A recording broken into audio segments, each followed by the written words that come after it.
Ya pemirsa, anomali meledaknya suara PSI di data real count KPU membuat publik berspekulasi. Politisi PSI Chairil Tanzil akan menggugat pihak-pihak yang dianggap telah memfitnah PSI. Sementara itu Komisioner KPU meminta masyarakat untuk menunggu hasil rekapitulasi resmi KPU.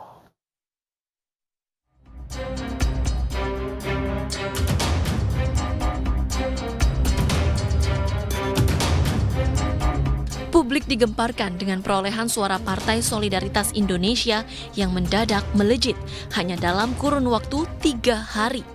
Hingga Minggu siang, di situs resmi KPU perolehan suara partai berlambang mawar ini telah menyentuh angka 3,13%.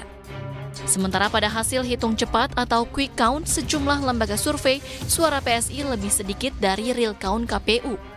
Litbang Kompas mencatat PSI meraup 2,81% suara. Adapun Voxpol mencatat PSI meraih 2,93% suara. Sebelumnya, Kamis 29 Februari 2024, data real count KPU menunjukkan PSI mengantongi 2,86% atau 2.171.907 suara. Kemudian Sabtu 2 Maret 2024, PSI berada di angka 3,13% atau 2.402.268 suara. Ini artinya suara PSI bertambah 230.361 suara hanya dalam 3 hari, yang diperoleh dari 2.240 TPS.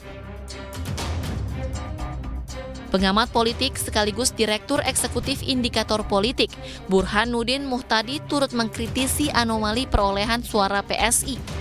Melalui cuitan di akun X, Burhan berpesan kepada PSI untuk menerima lapang dada ketimbang berhasil lolos ke parlemen namun menimbulkan delegitimasi terhadap hasil pemilu 2024. Anomali tidak hanya terjadi di PSI, tetapi juga Partai Gelora. Baik PSI dan Gelora, keduanya merupakan partai koalisi pengusung Capres-Cawapres nomor urut 2, Prabowo Subianto dan Gibran Rakabuming Raka. Politisi PSI Chairil Tanzil menegaskan pihaknya tidak pernah melakukan jual beli suara. PSI juga akan menempuh jalur hukum untuk menggugat pihak-pihak yang dianggap telah memfitnah PSI. Jadi menurut saya kita janganlah berpegang pada statement-statement sepihak seperti itu ya. Apalagi membawa-bawa nama PSI begitu. Jadi saya rasa gini, kalau memang ditemukan ada kecurangan atau ketidakpuasan, ada namanya mekanisme melaporkan secara hukum. Bawa bukti-buktinya, laporkan secara hukum ke Bawaslu. Jadi saat ini juga ya Mbak ya, kami juga mau menginformasikan. Sepertinya nih orang hanya gerah dengan PSI. Padahal saya hitung-hitung kita nih naik cuma 0,5%. Kecil sekali Mbak itu angkanya.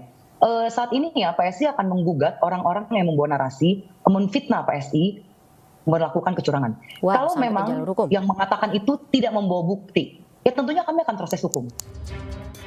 Sementara itu KPU menyebut pihaknya masih belum memahami lonjakan suara tersebut dan meminta masyarakat menunggu hasil rekapitulasi suara resmi KPU.